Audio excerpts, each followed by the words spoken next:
Good morning students and everybody. Today is 14 July. Now this is my lecture of business studies. Today we will study about the nature of different natures of management, like management as a science, management as a profession, management as a art. These kinds of questions are asked by CBSE in different ways.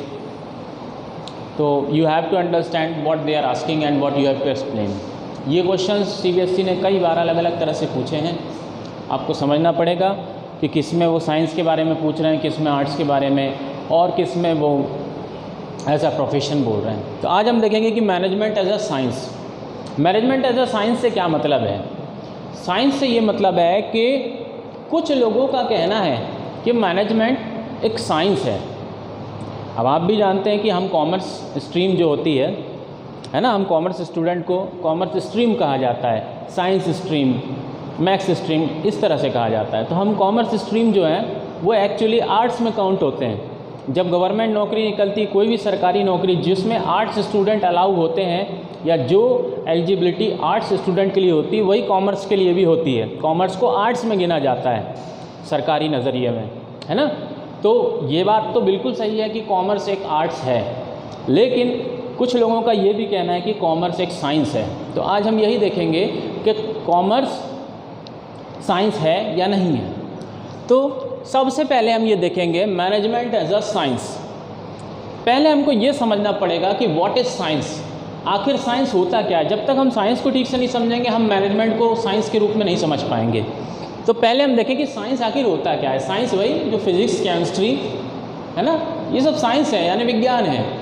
तो science होता क्या है। Science is the systematised body of knowledge. क्या होता है, systematic तरीके से knowledge को बनाना या देखना।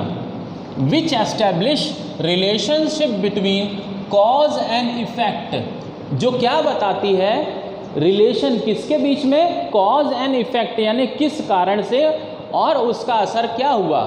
कॉज एंड इफेक्ट का रिलेशन बताती है। विच इज साइंटिफिकली डेवलप्ड, जो कि साइंटिफिक तरीके से बनाया गया है। एंड यूनिवर्सली एक्सेप्टेड प्रिंसिपल्स, और उसके जो प्रिंसिपल्स होते हैं वो यूनिवर्सली एक्सेप्टेड होते हैं, यानी सभी लोग उसको स्वीकार करते हैं। अब फिर से मैं बता रहा हूँ साइंस क्या है। साइंस एक सिस्टमैटिक बॉडी ऑफ नॉलेज होता है जो कि बताता है कॉज और इफेक्ट के बीच में रिलेशनशिप, जो कि साइंटिफिकली डेवलप किया जाता है, और उसके यूनिवर्सली एक्सेप्टेड प्रिंसिपल्स होते हैं। जैसे फिजिक्स है, केमिस्ट्री है, ये एक सिस्टमैटिक बॉडी ऑफ नॉलेज है। 11th क्लास में स्टेप बाय स्टेप पढ़ाया जाता है, 12th क्लास में उसके आगे की स्टेप्स पढ़ाई जाती है, एक एक करके सिखाया जाता है, क्योंकि ये नॉलेज स्टेप बाय स्टेप है। दूसरा, कॉज एंड इफेक्ट बताता है। कैसे कॉज एंड इफेक्ट बताता है, जैसे हम केमिस्ट्री का कोई प्रैक्टिकल देखते हैं, तो अगर आप इतना ग्राम ये वाला केमिकल और उतना ग्राम वो वाला केमिकल मिलाएंगे तो उससे ये चीज़ बनेगी। जैसे हम कहते हैं H2O यानी कि वाटर, मतलब हाइड्रोजन के 2 एटम और ऑक्सीजन का 1 एटम मिलाएंगे तो वाटर बन जाएगा, यानी H2O बन जाएगा। तो ये कॉज एंड इफेक्ट कहलाता है कि कारण क्या है और उससे होता क्या है। कॉज एंड इफेक्ट रिलेशनशिप जो कि साइंटिफिक तरीके से डेवलप किए जाते हैं, और इसके जो प्रिंसिपल्स होते हैं वो यूनिवर्सली एक्सेप्टेड होते हैं। साइंस के प्रिंसिपल यूनिवर्सली एक्सेप्टेड मतलब ये होता है कि सब जगह एक जैसे होते हैं और एक ही तरह से माना जाता है। भाई आप अगर यहाँ पर H2 और O यानी कि हाइड्रोजन के 2 एटम और ऑक्सीजन का 1 एटम मिलाएंगे तो वाटर बनेगा। इंडिया में, अमेरिका में मिलाएंगे तो भी बनेगा, कहीं भी मिलाएंगे, मून पे मिलाएंगे तो भी बनेगा। हर जगह यूनिवर्सली एक्सेप्टेड प्रिंसिपल के साइंस के प्रिंसिपल यूनिवर्सली एक्सेप्टेड होते हैं। इतना समझ में आया कि साइंस क्या होता है। साइंस एक सिस्टमैटिक बॉडी ऑफ नॉलेज होता है जो कॉज एंड इफेक्ट रिलेशनशिप बताता है कि किस कारण से ऐसा हो रहा है और उसके करने से क्या होगा या क्या हुआ। कॉज एंड इफेक्ट रिलेशनशिप बताता है जो कि साइंटिफिकली डेवलप किया जाता है और यूनिवर्सली एक्सेप्टेड प्रिंसिपल्स होते हैं। ये साइंस कहलाता है।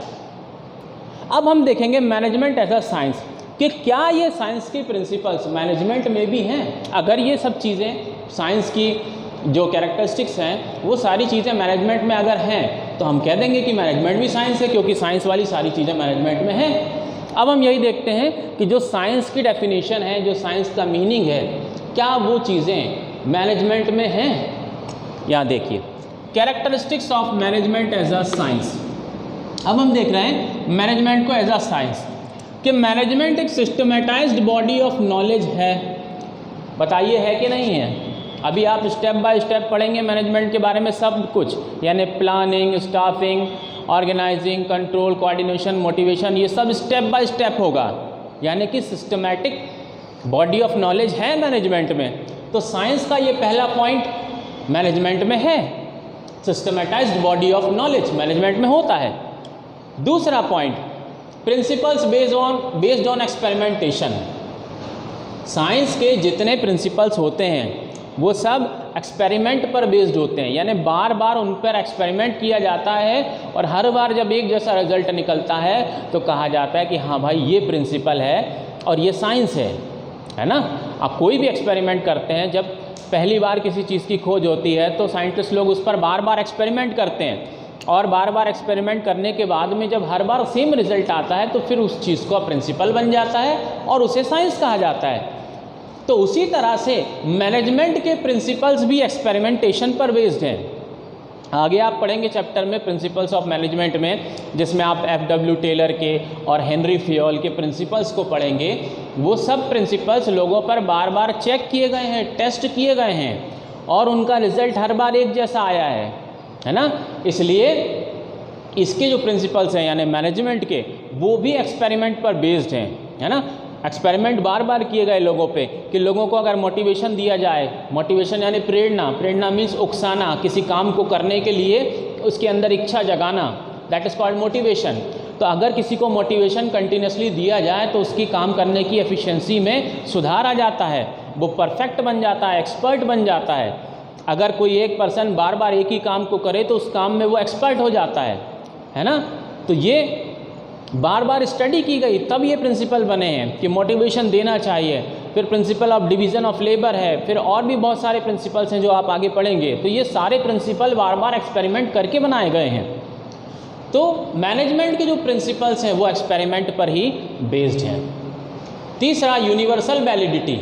यूनिवर्सल वैलिडिटी यानी ये वाला पॉइंट कि यूनिवर्सली एक्सेप्टेड प्रिंसिपल्स, मतलब यूनिवर्सली सभी लोग उसको एक्सेप्ट करते हैं। और ये बात सही है कि आप जो अभी प्रिंसिपल ऑफ मैनेजमेंट पढ़ रहे हैं, देखिए हम ये जो आप कॉमर्स स्टडी कर रहे हैं, हमारे यहाँ पर अर्थशास्त्र था, है ना, अर्थशास्त्र हमारे यहाँ पर था, लेकिन प्रॉपर कॉमर्स के नाम से कोई सब्जेक्ट, कोई स्ट्रीम नहीं थी।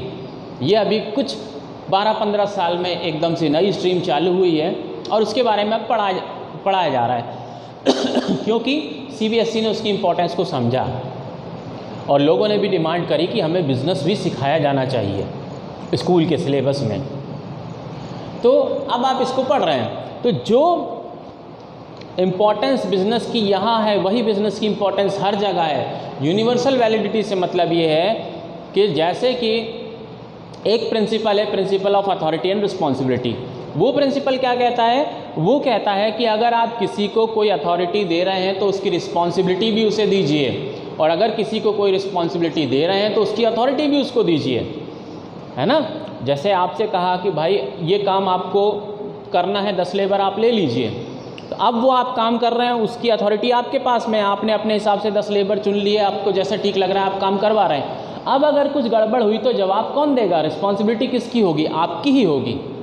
तो अगर किसी को अथॉरिटी दी है तो रिस्पॉन्सिबिलिटी भी किसकी होगी? उसकी होगी।